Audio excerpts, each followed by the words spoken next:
نعرہ رسالت،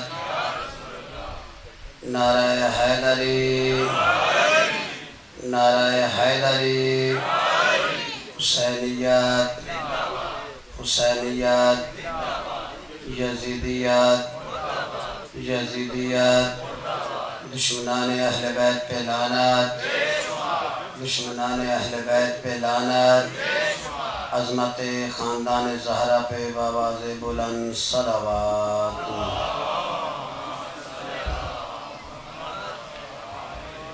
اس کی آواز تھوڑی سی کھول دیتا کہ زور کم لگے۔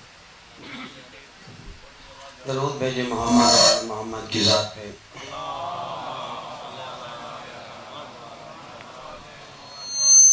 ایک مرتبہ پھر صلوات پڑھے محمد و آل محمد علیہ السلام کی ذات پہ۔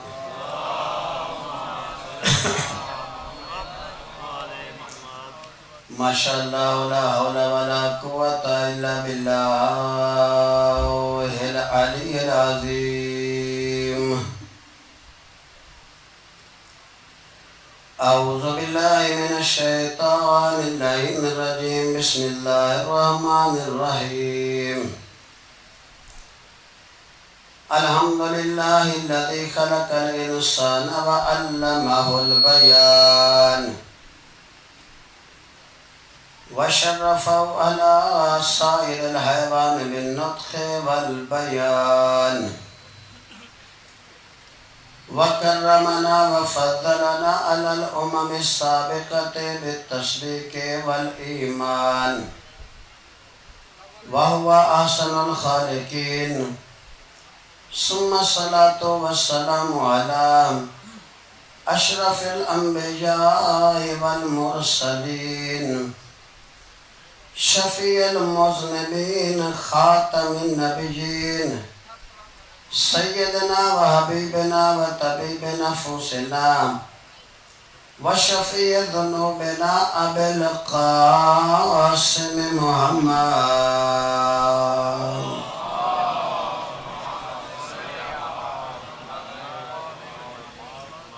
ثم الصلاة والسلام على وليه ووصيه ووزيره وخليفته وابن عمه الذي قال صلوني صلوني قبل أن تفقدوني، أمير المؤمنين علي بن أبي طالب عليه الصلاة والسلام، صلوات۔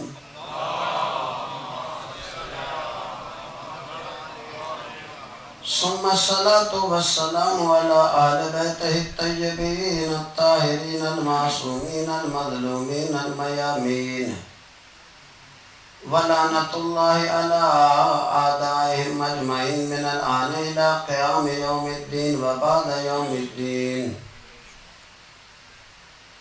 أما بعد فقد قال الله الحكيم في القرآن الكريم، بسم الله الرحمن الرحيم، يا أيها الذين آمنوا اتقوا الله وكونوا مع الصادقين، صلوات۔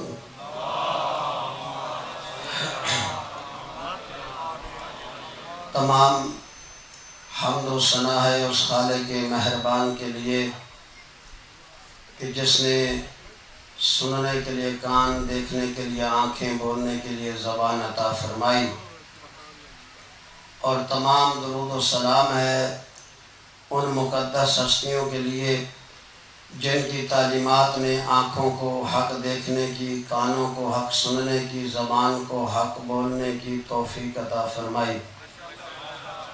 دعا گو ہوں کہ خالق دو جہاں آپ کا اس مقام پہ آنا اپنی بارگاہ میں قبول و منظور فرمائے، اور اظہر بھائی، شاکر بھائی، ثقلین بھائی، نذیر بھائی، ان برادران کی پرخلوص حاضری اور یہ صف ادا جس عقیدت و احترام سے انہوں نے بچھائی ہے، مالک اسے اپنی بارگاہ میں قبول فرمائے اور انہیں اجر عظیم عطا فرمائے۔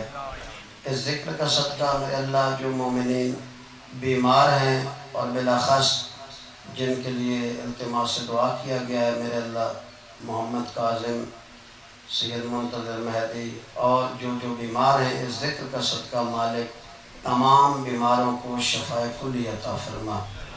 جو مومنین بے اولاد ہیں اس ذکر کا صدقہ اور بالخصوص حضرت ام رباب کی جڑی جھولی کا واسطہ پروردگارہ جو مومنین بے اولاد ہیں ان کی جھولیاں آباد فرما، جنہیں اولاد دی ہے ان کی اولاد کو نیک اور صالح بنا۔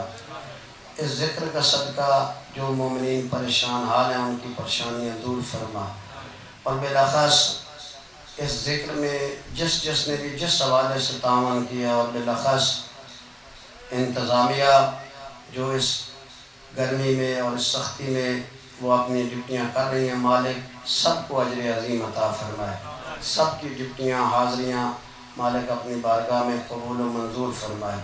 اس ذکر کا صدقہ جو بچے بے روزگار ہیں مالک ان کے روزگار میں اضافہ فرمائے، انہیں صاحب روزگار بنائے، جو برسر روزگار ہیں ان کے رزق میں مالک اضافہ فرمائے، رزق حلال ہمیں کھانے اور کمانے کی توفیق عطا فرمائے۔ پروردگارہ اس ذکر کے حقیقی وارث حجت خدا امام زمانہ کے ظہور میں تاجیل فرما، اور اس ذکر کی تو خود محافظت فرما، ذاکرین کی سامعین کی اس ذکر کی تو خود محافظت فرما، اور اس ذکر کے وارث کو اذن ظہور عطا فرما۔ ان تمام دعاؤں کی قبولیت کے لیے ایک مل کے بآواز بلند صلوات پڑھیں۔ یہ مومنین سے گزارش کروں گا ذرا آگے کافی جگہ ہے، پیچھے لوگ آ رہے ہیں، تو تھوڑا ہو سکے تو صلوات کا ہدیہ بھیجتے ہوئے آگے تشریف لے آئیں تاکہ بعد میں آنے والوں کو آسانی ہو۔ ایک صلوات پڑھیں محمد و آل محمد کی ذات پہ اور آگے تشریف لے آئیں۔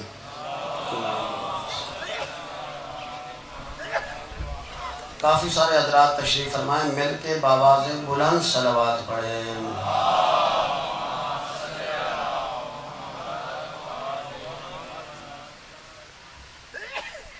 یہ عزاداری، یہ عزا میں عرض کرتا رہتا ہوں، یہ شہید مطہری کے جملے ہیں،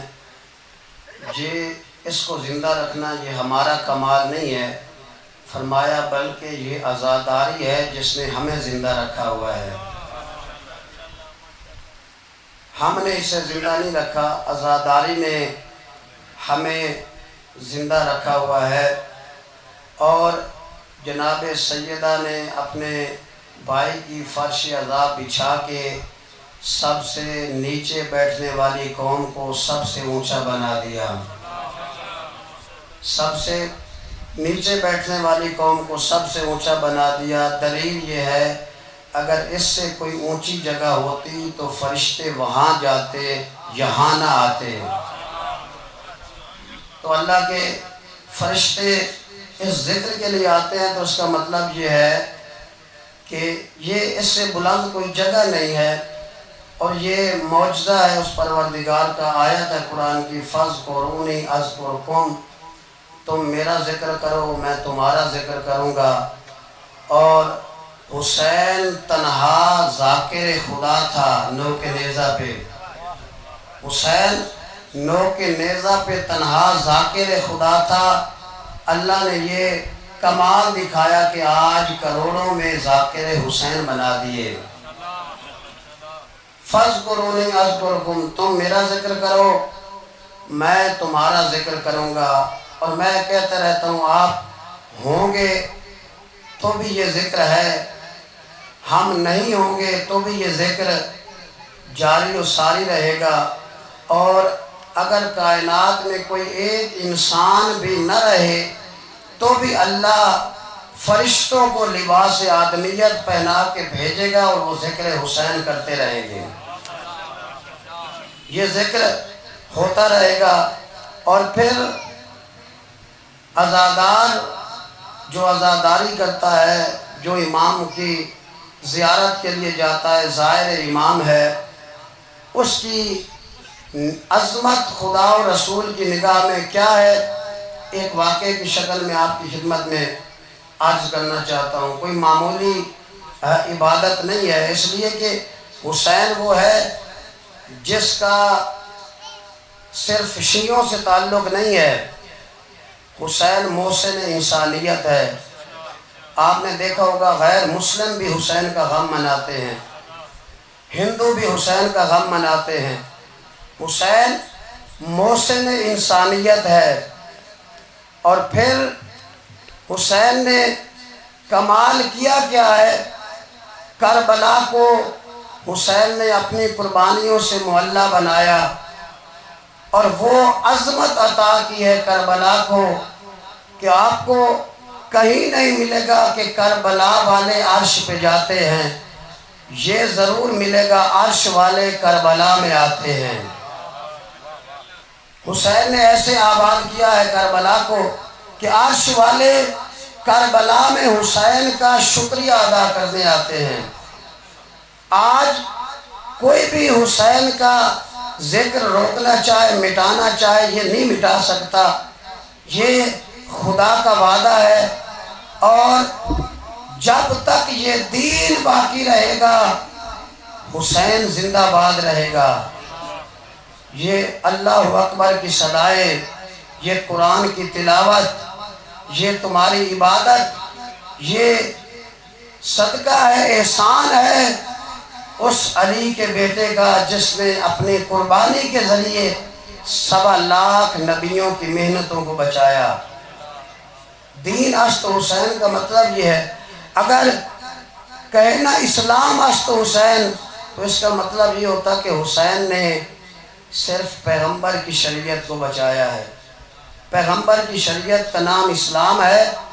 آدم سے لے کے خاتم تک 1.25 لاکھ نبیوں کی شریعتوں کو دین کہا جاتا ہے۔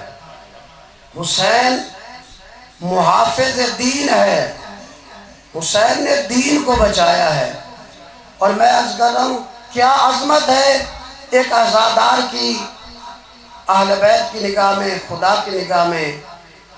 عراق کا ایک شہر ہے موصل، اور یہ جب سامرا جاتے ہیں نا رستے میں آتا موصل، اور وہاں دشمنان اہل بیت اور ناصبی بہت زیادہ تعداد ان کی ہے، اور یہ جو ناصبی وہاں رہتے ہیں تو وہاں ایک شخص نے، نام اس کا خلیل ہے، در اہل بیت پہ آیا تو یہ حسین کا معجزہ ہے کہ ہم تو کہتے ہیں یہ مجلسیں اسی چیز کا اعلان کر رہی ہیں کہ آج بھی اگر کسی میں حور بننے کی صلاحیت ہے تو وہ آ جائے، کسی میں حور بننے کی صلاحیت ہے تو وہ مجلسوں میں آ جائے۔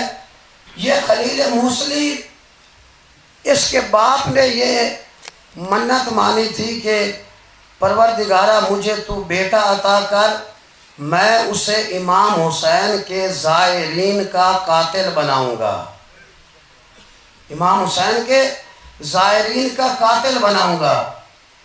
اب وہاں پہ چونکہ یہ لوگوں کو اشتباہ ہے، غلط فہمی ہے، میں اپنی یہ پی ایف کے مومنین مجھے سنتے رہتے ہیں، تو میں یہ عرض کرتا رہتا ہوں کہ ان کو یہ غلط فہمی ہے لوگوں کو کہ یہ مقامات مقدسہ پہ جا کے ان ہستیوں کی عبادت کرتے ہیں۔ ایسا نہیں ہے۔ اگر آپ جو زائرین زیارات پہ گئے ہیں وہ جانتے ہیں، جو نہیں گئے وہ ان کو بتائیں کہ جہاں بھی معصوم کا حرم ہے ساتھ میں مسجد ہے، جہاں بھی حرم ہے ساتھ میں مسجد ضرور ہے۔ اور اگر اعمال کی ترتیب بھی دیکھیں تو پہلے زیارت ہے، بعد میں 2 رکعت نماز ہے۔ پہلے امام کی زیارت کرو، پھر 2 رکعت نماز پڑھو۔ کبھی سوچا یہ پہلے زیارت کیوں ہے پھر نماز کیوں ہے؟ پہلے نماز پڑھتے پھر سلام کرتے نہیں، کہا پہلے سلام کرو پھر نماز پڑھو۔ کیوں؟ تاکہ تمہیں سمجھ میں آ جائے جن کا سلام کرنے گئے ہو اگر دنیا میں یہ نہ آتے تو تمہیں کبھی خدا نہ ملتا، اگر دنیا میں یہ نہ ہوتے تو آپ کبھی خدا تک نہ پہنچ پاتے۔ اور دوسری وجہ یہ ہے کہ جن کے پاس آئے ہو وہ یہ پیغام دے رہے ہیں اب میرے دروازے پہ اللہ نے پہنچا دیا نا، تو اب اس اللہ کا جا کے سجدہ کرو، اس کا شکر ادا کرو جس نے ہمیں یہ مقام دیا ہے۔ ذرا اس کو ذرا صحیح رکھیے گا آواز کو۔ تو ہمیں اب جا کے اس اللہ کا شکر ادا کرو جس اللہ نے ہمیں یہ مقام عطا کیا۔ ایک صلوات پڑھے محمد وآل محمد۔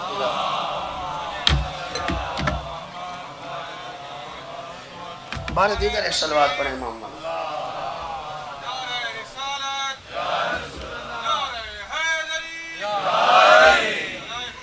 جی بس ذرا بیس کو بڑھا کے رکھے. ویسے بھی میں سے پڑھ پڑھ کے ہمارے گلے آخری حد تک پہنچے ہوئے، لیکن انشاءاللہ آپ توجہ رکھیں گے تو لطف آئے گا. تو جہاں حرم ہے اس کے ساتھ مسجد ہے، اس کے ساتھ جو ہے مسجد ہے. تو لوگوں کو غلط فہمی ہے، یہ غلط فہمی دور ہونی چاہیے. تو اس لیے اس نے بھی تیار کیا بیٹے کو میں اسے امام حسین کے زائرین کا قاتل بناؤں گا. اللہ نے بیٹا دیا، بیٹا پروان چڑھتا رہا، جوان ہو گیا. جب جوان ہوا تو اس نے بیٹے کو بتایا کہ میں نے تجھے اس لیے اللہ سے مانگا ہے. یہ جو جاتے ہیں نا زیارتیں کرنے اور یہ ان کی نگاہ میں یہ شرک کرتے ہیں تو ایمان سے ان کا کوئی تعلق نہیں، جا کے ان کو قتل کرو. اب وہ کہتا ہے کہ باپ کے کہنے پہ وہ اس راستے پہ آیا جہاں پہ لوگ کربلا کی طرف امام کی زیارت کے لیے جاتے تھے. اب ظاہر ہے پرانا زمانہ ہے، لوگ جانوروں پہ سفر کرتے تھے. تو وہ جب ایک راستے پہ پہنچا تو گرد و غبار اڑی ہوئی تھی اور اس سے محسوس ہوا کہ کوئی ابھی یہاں سے قافلہ گزر گیا ہے، چلا گیا ہے، یہ تھوڑا لیٹ ہو گیا. تو اس نے کہا چلے یہی پڑاؤ ڈالتا ہوں، جب یہ واپس آئیں گے تو پھر میں اپنے ہدف کو اپنے حاصل کروں گا اور اس کو باپ کے مقصد کو انجام تک پہنچاؤں گا. بات سمجھ میں آ رہی ہے نا؟ اب یہ اس نے پڑاؤ ڈال دیا، خیمہ لگا کے وہاں ٹھہر گیا.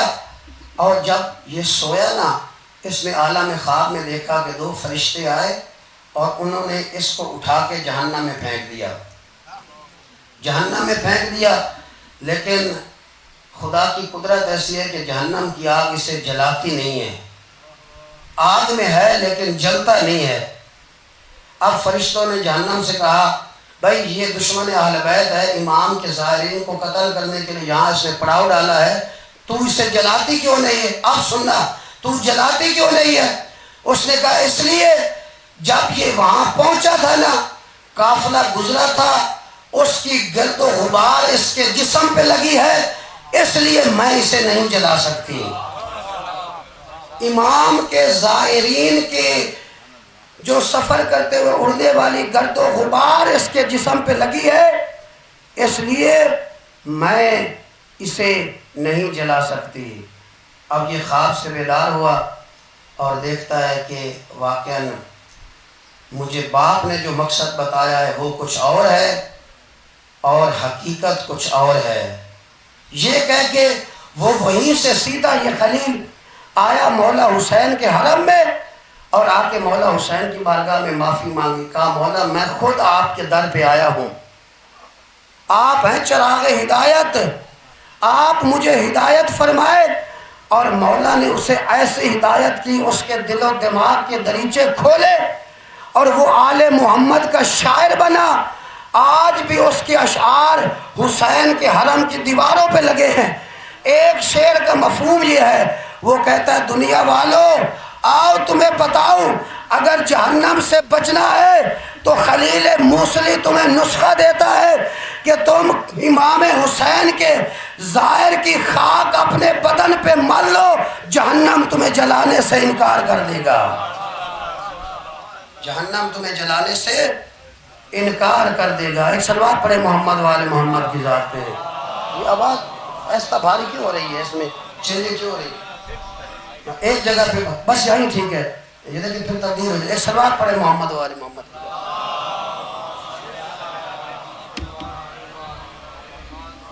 کہا کہ جہنم تمہیں جلانے سے انکار کرتا ہے. یہ ہے عزادار حسین، یہ ہے ظاہر امام. اور اس کی عظمت کیا ہے؟ فرمایا جب قیامت میں آواز آئے گی نا، کہاں ہیں حسین کی قبر کی زیارت کرنے والے؟ ایک کثیر تعداد کھڑی ہوگی اور اللہ ہر ایک ظاہر امام کو یہ اختیار دے گا کہ تو اپنے ساتھ 50 بندوں کو جنت لے جا سکتا ہے. ایک ظاہر امام 50 بندوں کی جو ہے وہ شفاعت کر کے انہیں جنت لے جائے گا. مجھے بتاؤ جس ظاہر امام کی اتنی عظمت ہے، خود امام کی عظمت کیا ہوگی؟ اب آئے قرآن کی اس آیت پہ تھوڑی سی بات کر لے۔ ارشاد رب العزت ہو رہا ہے یا ایھا الذین آمنوا اتقوا اللہ وکونوا مع الصادقین، آئے ایمان والو تقوی الہی اختیار کرو اور سچوں کے ساتھ ہو جاؤ۔ اور جہاں بھی قرآن میں اللہ نے ایمان والوں سے بات کی ہے، معصوم فرماتے ہیں حقیقت میں علی والوں سے بات کی ہے۔ اس لیے علی ہے کل ایمان، جو علی والا ہے وہی ایمان والا ہے، جو علی والا ہے وہی ایمان والا ہے۔ کہا اے ایمان والو تقوی الہی اختیار کرو۔ مومنین کہتے ہیں یا بعض مسلمین ترجمہ کرتے ہیں اے ایمان والو اللہ سے ڈرو۔ نہیں، ڈر وہاں ہوتا ہے جہاں خطرہ ہو، جہاں خطرہ ہو وہاں ڈر۔ اللہ کو ڈراؤنی چیز نہیں ہے کہ اللہ سے ڈرو۔ فرمایا اے ایمان والو تقوی الہی اختیار کرو، اللہ ڈراؤنی چیز نہیں ہے، وہ تو اتنا مہربان ہے۔ فرمایا 70 ماہوں کی محبت کو جمع کیا جائے، جہاں 70 ماہوں کی محبت کی انتہا ہوتی ہے وہاں اس مہربان خالق کی محبت کی ابتدا ہوتی ہے۔ وہ تو اتنا مہربان خالق ہے، وہ اتنا مہربان ہے، جہاں 70 ماہوں کی محبت کی انتہا ہوتی ہے اس کریم اللہ کے کرم کی وہاں سے ابتدا ہوتی ہے۔ تو پھر وہ تو اتنا مہربان ہے، وہ میرے اور آپ کے آنے سے پہلے دنیا میں 2 مہربان ہستیوں کو بھیجتا ہے جو ہمارا انتظار کرتی ہیں۔ ماں اور باپ کی شکل میں 2 ہستیوں کو اللہ دنیا میں پہلے بھیج دیتا ہے جو ہمارا انتظار کر رہی ہیں۔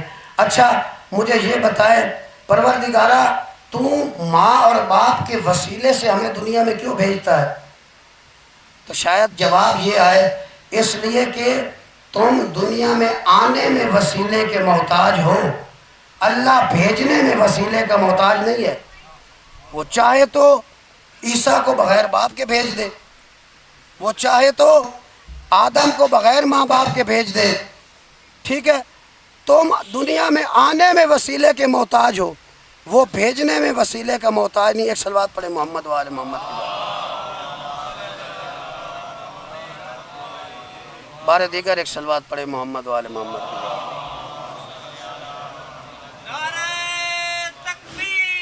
نہیں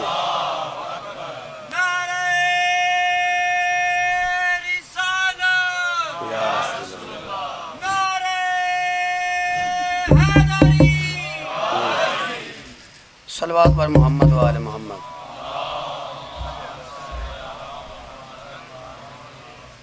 برائے تعجیل ظہور امام زمانہ بار دیگر صلوات۔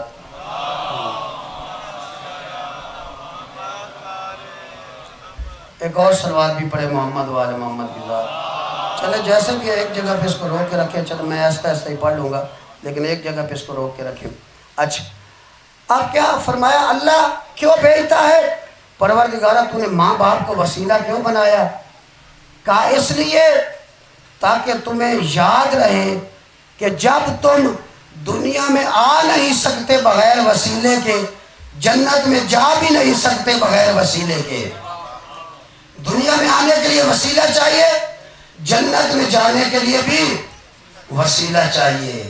بس فرق یہ ہے وہاں فرمایا انا و علی ابوا ھذہ الامہ، میں اور علی اس امت کے باپ ہیں، میں اور علی اس امت کے باپ ہیں۔ بس فرق یہ ہے دنیا میں بھیجا ہے خاندانی باپ کے وسیلے سے، جنت میں بھیجے گا ایمانی باپ کے وسیلے سے۔ جنت میں جاؤ گے ایمانی باپ کے وسیلے سے۔ اچھا ماں اور باپ کے ذریعے اللہ نے تمہیں دنیا میں بھیجا۔ اب میں کسی مقدمے کے لیے میں نے اس آیت کو شروع کیا۔ اچھا اب دنیا میں ماں اور باپ کے ذریعے آ گئے نا، بچہ زندہ کیسے رہے گا؟ ماں کے ذریعے نا۔ بچے کی غذا کون فراہم کرے گی؟ ماں۔ اچھا عربی میں اردو میں غذا کہتے ہیں، عربی میں رزق کہیں گے۔ اردو میں ذریعہ کہتے ہیں، عربی میں وسیلہ کہیں گے۔ اب لفظ کہوں کہ اللہ رازق اللہ ہے، رزق کا ذریعہ ماں کو بنایا۔ خالق اللہ ہے، خلقت کا ذریعہ ماں کو بنایا۔ ایسا ہی ہے نا؟ رزق کا وسیلہ کون ہے؟ ماں۔ اچھا میں آپ سے پوچھتا ہوں، اچھا مجھے بتاؤ کہ یہ ان بچوں کے رزق کا وسیلہ ماں ہے جو یا علی مدد کہتے ہیں، یا نہ جو یا اللہ مدد کہتے ہیں ان کے بچوں کا وسیلہ بھی رزق کا ماں ہے؟ سب کا وسیلہ ماں ہے نا؟ تو جو وسیلے کو مانتے ہی نہیں، میں ان سے پوچھتا ہوں بتاؤ پھر یہ ماں ہے رزق کا وسیلہ، اور آپ تو وسیلے کو مانتے نہیں، بتاؤ یہ وسیلہ شرک کیوں نہیں ہے؟ پھر کہو نا یہ وسیلہ شرک ہے، چونکہ آپ ڈائریکٹ اللہ تک پہنچنا چاہتے ہیں نا بغیر وسیلے کے، تو اللہ نے رزق کا وسیلہ ماں کو بنایا، یہ شرک کیوں نہیں؟ تو یہاں وہ جواب یہ دیتے ہیں یہ وسیلہ اس لیے شرک نہیں ہے کیونکہ یہ وسیلہ اللہ نے بنایا ہے، یہ وسیلہ اللہ نے بنایا ہے اور اللہ کا بنایا ہوا وسیلہ ہے۔ اچھا بھائی اگر یہ وسیلہ اللہ نے بنایا ہے اس لیے شرک نہیں ہے چونکہ اللہ کا اپنا بنایا ہوا وسیلہ ہے، پھر ہم آل محمد کو بھی اس لیے وسیلہ مانتے ہیں۔ آل محمد بھی اللہ کے غیر نہیں ہے، اللہ کے اپنے ہیں، اور دلیل یہ ہے اگر اللہ کے غیر ہوتے تو نماز اس کی اور درود ان پر نہ ہوتا۔ نماز اس کی ہے، درود ان پر ہے، یہ اللہ کے غیر نہیں ہے، اللہ کے اپنے ہیں، اور ایسے کمال کے بندے ہیں بندے اللہ نے شامل اپنی بندگی میں کر دیا۔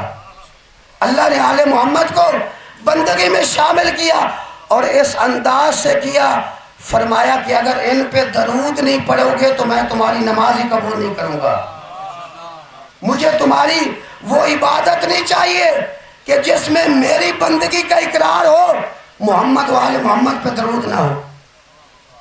اب کیوں کیا اللہ نے ان کو اپنی بندگی میں شامل؟ اس لیے تاکہ تمہیں سمجھ میں آ جائے جتنا یہ خدا کے قریب ہیں اس سے زیادہ کوئی خدا کے قریب نہیں ہے۔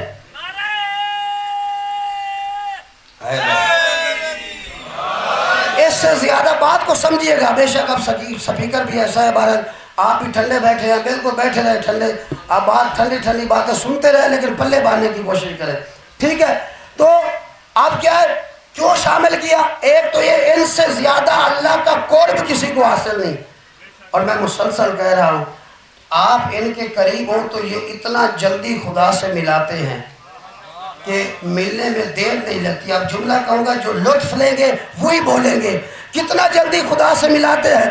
آؤ ہور کو کتنا جلدی حسین نے خدا سے ملایا، اس طرح سے چلا ہور سوئے ارم دار فنا سے، اس طرح سے چلا ہور سوئے ارم دار فنا سے، سوکا ہے پسینہ بھی تو جنت کی ہوا سے۔ یہ اتنا جلدی خدا سے ملا دیتے ہیں، اتنا جلدی خدا سے ملاتے ہیں کہ ہور کا پسینہ بھی جنت کی ہوا سے خشک ہوا۔ اور دوسری وجہ کہا ان کو میں نے اپنی بندگی میں اس لیے شامل کیا ہے کہ ان پر کسی کو مقدم نہ کرنا، کسی اور کو ان پہ مقدم نہ کرنا۔ اللہ نے ان کو اپنی بندگی میں شامل کیا، یہ اللہ کے غیر نہیں ہے، یہ اللہ کے اپنے ہیں۔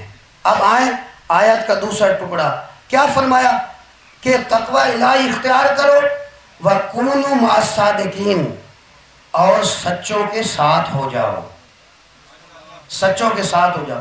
اب جب یہ آیت نازل ہوئی اس وقت سب سے بڑا سچا کون تھا؟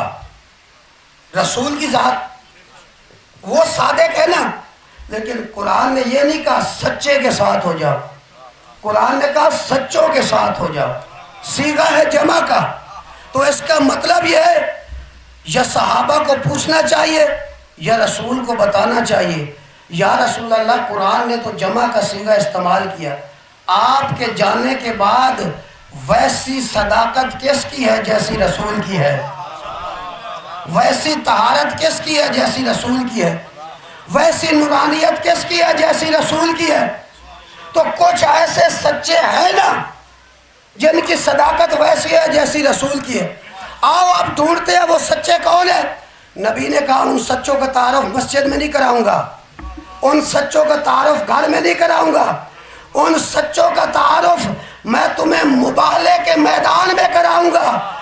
اور وہ ایسے سچے ہیں جو صرف سچ بولنے والے نہیں ہیں، یہ ایسے سچے ہیں کہ دنیا والوں کو ان کی صداقت کے معیار پہ تولا جاتا ہے. دنیا میں وہی سچا ہے جسے یہ سچا مانتے ہیں. ابو ذر سچا ہے، سلمان سچا ہے، لیکن مباہلے میں وہ جائے گا جس کی صداقت ویسی ہے جیسی رسول کی ہو. اور اللہ کے رسول ان سچوں کو لے کے چلے نا. اور میں کہتا ہوں ان میں ایک جناب سیدہ ہے نا، سیدہ کا لقب صدیقہ ہے یا نہیں؟ صدیقہ اللہ کی بنائی ہوئی صدیقہ، ایک دنیا کی بنائی ہوئی صدیقہ ہے، ایک اللہ کی بنائی ہوئی. فرق کیا ہے؟ دنیا جسے صدیقہ کہتی ہے نا وہ محتاج صدیقہ ہے کہ واقعہ ہو جائے اس واقعے کو بیان کرے، اور اگر سچ بیان کرے گی تو وہ صدیقہ کہلائے گی. ایسا ہی ہے کہ اگر وہ بھئی صادق بھی بندہ تب کہلاتا ہے. آپ کہہ جی باہر ایکسیڈنٹ ہو گیا، لوگ جا کے دیکھیں اور کہے واقعہ یہ سچ کہہ رہا ہے، تو پھر آپ کہلائیں گے صادق کہ آپ نے سچ کہا.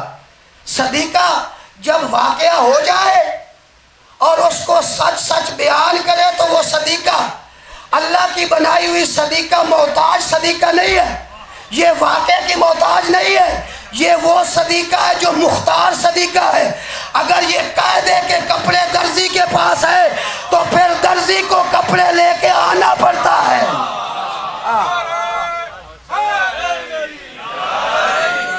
یہ محتاج صدیقہ نہیں ہے. اگر کہہ دے کپڑے درزی کے پاس ہو، واقعے کو ایسا ہونا پڑتا ہے. تو آپ سمجھ میں آیا، مکان کی صدیقہ اور ہے، مباہلے کے میدان کی صدیقہ اور ہے. یہ وہ صادقین ہیں. اللہ اللہ اکبر، یا رسول اللہ، یا رسول اللہ،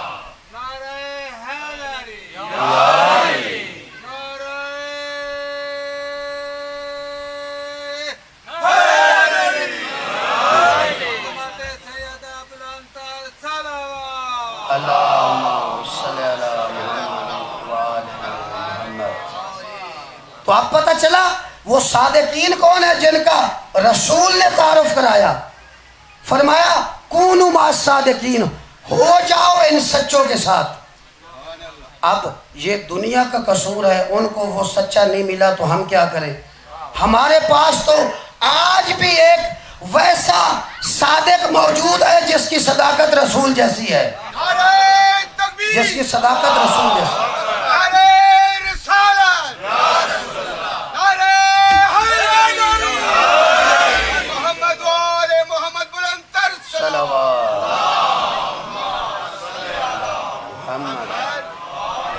آج بھی ہمارے پاس میں مسلمانوں سے پوچھتا ہوں، مجھے بتاؤ سورہ لیلۃ القدر میں یہ جو آیت ہے تنزل الملائکۃ والروح فیہا بإذن ربہم من کل امر، کہ لیلۃ القدر میں ملائکہ اور روح نازل ہوتے ہیں.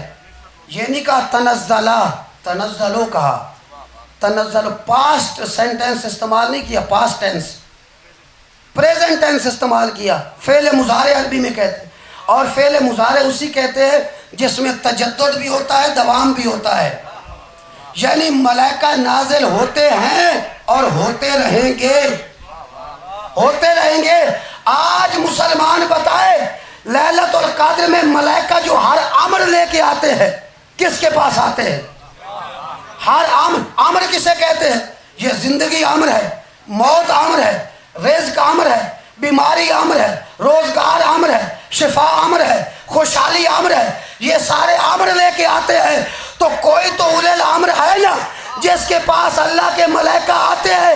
ہمارے پاس وہ ہستی موجود ہے کہ حکم اللہ کا ہوتا ہے، نافذ امام کے ذریعے ہوتا ہے. آمر لے کے، یہ آمر لے کے آمر لے کے ہمارے پاس آج بھی امام زمانہ کی شکل میں ایک ہستی موجود ہے۔ اور ایک جملہ اور کہہ دوں، سب مومنین اس کو سمجھے اور پلے باندھے۔ کیا فرمایا حدیث قدسی میں؟ لولاک لما خلقت الافلاق، اے رسول اگر تو نہ ہوتا تو یہ کائنات نہ ہوتی۔ تو یہ کائنات کس کے صدقے میں بنی؟ محمد مصطفیٰ کے صدقے میں۔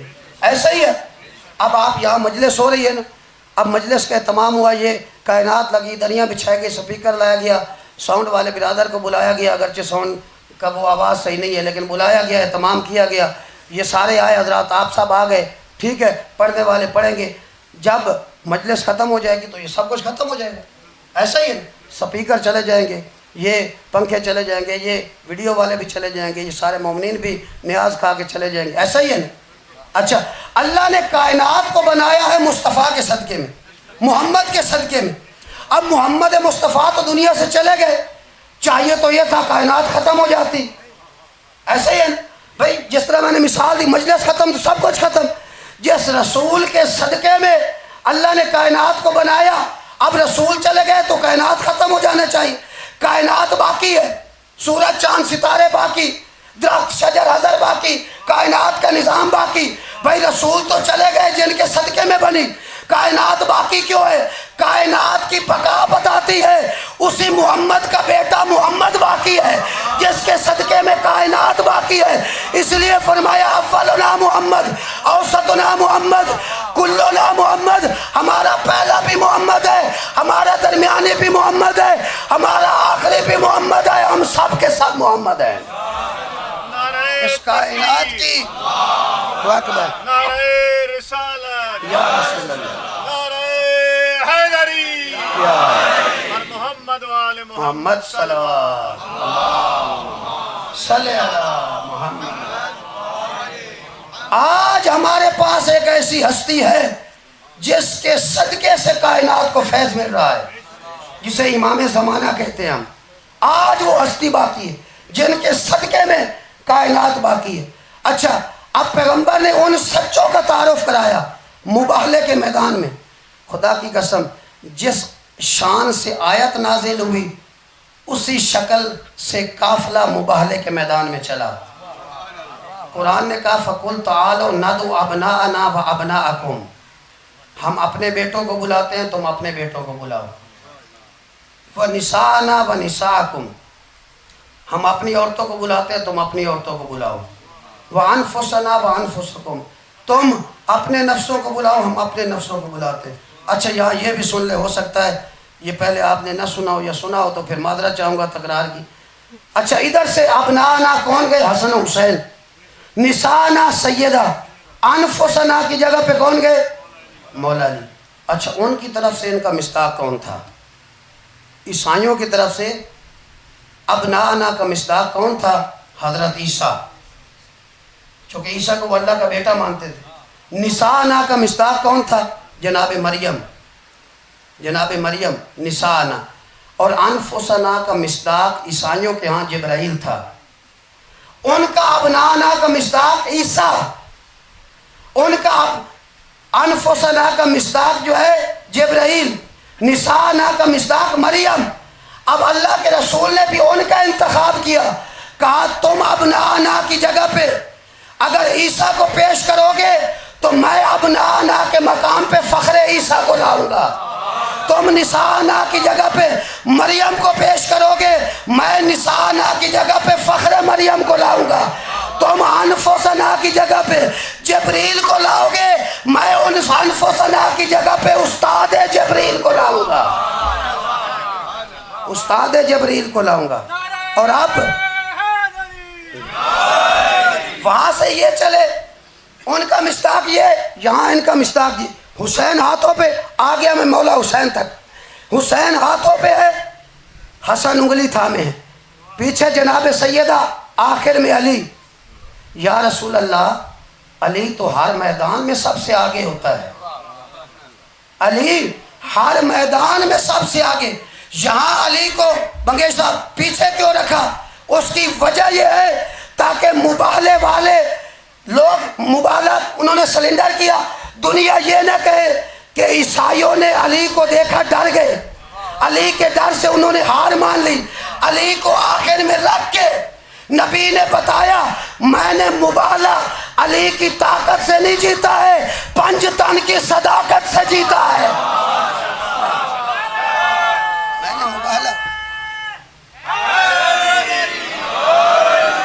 میں نے مباہلہ 5 تن کی صداقت سے جیتا ہے۔ آؤ اب میں اپنے مقصد پہ آ گیا، لیکن اگر غور کرے تو اس میں بھی اس مباہلہ کے قافلے کی قیادت حسین کر رہا ہے۔ سب سے آگے حسین ہے نا، قیادت حسین کر رہا ہے۔ کون حسین؟ میں نے ابھی عرض کیا، یہ وہ حسین ہے جو مباہلہ کے میدان میں جائے تو مباہلہ کا فاتح بن جائے، اور کربلا کے میدان میں جائے تو کربلا کا فاتح ہو جائے۔ یہ حسین کے جملے ہیں، من وجدک ما فقدک ومن فقدک ما وجدک۔ میرے اللہ، جس نے تجھے پایا اس نے کھویا کیا، اور جس نے تجھے کھویا اس نے پایا کیا۔ تو یزید نے خدا کو کھو کے سب کچھ پانے کی کوشش کی، حسین نے سارا گھر لٹا کے خدا کو پانے کی کوشش کی۔ تو آج کائنات میں نگاہ دوڑا کے دیکھے، جس نے خدا کو چھوڑ کے سب کچھ پانے کی کوشش کی اس کا کچھ نہیں ہے، اور جس نے سب کچھ لٹا دیا اس کا سب کچھ ہے۔ آج حسینیت زندہ باد ہے، آج دلوں پہ حکومت ہے تو حسین کی ہے، اور حسین نے کربلا میں دین کو بچایا ہے، دین کو بچایا ہے۔ میں نے کہا حسین سر سجدے میں رکھ کے تمہیں بتا رہے، آؤ دنیا والو تم حسین تک پہنچو، حسین سجدے کے ذریعے تمہیں خدا سے ملا دے گا، حسین سجدے کے ذریعے تمہیں خدا سے ملا دے گا۔ کیا ہے حسین؟ لہو میں ڈوب کے سجدے میں جا رہے ہیں حسین، لہو میں ڈوب کے سجدے میں جا رہے ہیں حسین، نماز تیرا مقدر جگا رہے ہیں حسین، لہو میں ڈوب کے سجدے میں جا رہے ہیں حسین، نماز تیرا مقدر جگا رہے ہیں حسین۔ نشان قبر نہیں ہے یہ جان نثاروں کی، نشان قبر نہیں۔ حسین سارے شہداء کی قربانی کے ذریعے کیا کر رہے ہیں؟ نشان قبر نہیں ہے یہ جان نثاروں کی، خدا کے دین کا نقشہ بنا رہے ہیں حسین، خدا کے دین کا نقشہ بنا رہے ہیں حسین۔ لبوں کو چوم رہے ہیں بڑے خلوص کے ساتھ۔ حبشی غلام جون تھا نا، وہ بار بار اجازت مانگتا، مولا اجازت نہیں دیتے، تو اس نے یہ کہا مولا کیا مجھے اس لیے اجازت نہیں دیتے میرا رنگ کالا ہے، مجھ سے بو آتی ہے؟ مولا نے کہا نہیں ایسی بات نہیں ہے، اور پھر حسین نے دعا دی تھی، کہا تیرے جسم سے قیامت تک خوشبو آتی رہے گی، اور شہادت کے بعد بھی جون کے جسم سے خوشبو آ رہی تھی، اور مولا حسین نے اس کو اٹھایا، اس کے رخسار پہ اپنے رخسار رکھے، اسی کو شاعر نے کہا لبوں کو چوم رہے ہیں بڑے خلوص کے ساتھ، لبوں کو چوم رہے ہیں بڑے خلوص کے ساتھ، کہ اپنے جون کو یوسف بنا رہے ہیں حسین، لبوں کو چوم رہے ہیں بڑے خلوص کے ساتھ، کہ اپنے جون کو یوسف بنا رہے ہیں حسین۔ سجائے بیٹھے ہیں ہم بھی عزا خانے کو، سجائے بیٹھے ہیں ہم بھی عزا خانے کو، خدا کا شکر ہے عزت بڑھا رہے ہیں حسین، خدا کا شکر ہے عزت بڑھا رہے ہیں حسین۔ رسول ناکہ بنے ہیں مہار ہاتھ میں ہے۔ آپ سنتے ہیں نا عید کے دن رسول سواری بنے بچوں کی خواہش پہ، اور بچوں نے کہا کہ باقی مہار سواریوں کی مہار ہے، نانا ہماری مہار نہیں ہے، اپنی زلفوں کو تھمایا، اور میں کہہ چکا مجالس میں یہ پیغمبر نے زلفیں نہیں تھمائی، دین کی باغ ڈور حسنین کے ہاتھ میں دی ہے، یہ دین کی باغ ڈور حسین کے ہاتھ میں دی۔ اب کمال کا جملہ توجہ چاہوں گا، لطف لیجئے گا۔ فرمایا رسول ناکہ بنے ہیں مہار ہاتھ میں ہے. توجہ, رسول ناکا بنے ہیں, مہار ہاتھ میں ہے, امام ہو کے نبوت چلا رہے ہیں حسین. امام ہو کے نبوت چلا رہے ہیں حسین. میں مفلسی میں بھی فرش عزا بچھاتا ہوں. غریب ہونے کے باوجود میں مفلسی میں بھی فرش عزا بچھاتا ہوں. خبر ملی ہے کہ تشریف لا رہے ہیں حسین. اور آخری جملہ کمال کا ہے, جا کے سنیں گے تو لطف آئے گا. یزید تخت پہ بیٹھا ہے پھر بھی کانپتا ہے. یزید تخت پہ بیٹھا ہے پھر بھی کانپتا ہے. یہ سن لیا ہے کہ نیزے پہ آ رہے ہیں حسین. یہ سن لیا ہے کہ نیزے پہ آ رہے ہیں حسین. اور کیا ہے حسین, میں نے عرض کیا, بس چند جملے پڑھ کے میں آپ کی زحمت تمام کرنے لگا ہوں. کیا ہے حسین, میں نے کہا ہر کو اس انداز سے حسین نے خلد میں پہنچایا, اس انداز سے. بس میں انہی کے 2 جملے ذکر مصائب کے پڑھوں گا. خود اپنے آپ پہ جب اعتبار ہوتا ہے, خود اپنے آپ پہ جب اعتبار ہوتا ہے تبھی تو پیاس کا پانی پہ وار ہوتا ہے. خود اپنے آپ پہ جب اعتبار ہوتا ہے تبھی تو پیاس کا پانی پہ وار ہوتا ہے. کوئی تو بات ہے ہر پہ رکی ہے کر وہ بلا. کوئی تو بات ہے ہر پہ رکی ہے کر وہ بلا.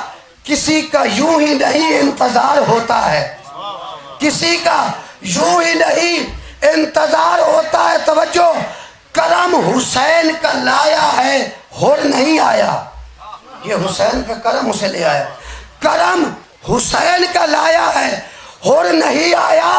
سزا کا ڈر ہو تو مجرم فرار ہوتا ہے. سزا کا ڈر ہو تو مجرم فرار ہوتا ہے. یہ حسین کا کرم تھا. میں کہتا ہوں بخشش کا سب سے بڑا ذریعہ حسین ابن علی ہے. حسین ابن علی ہے.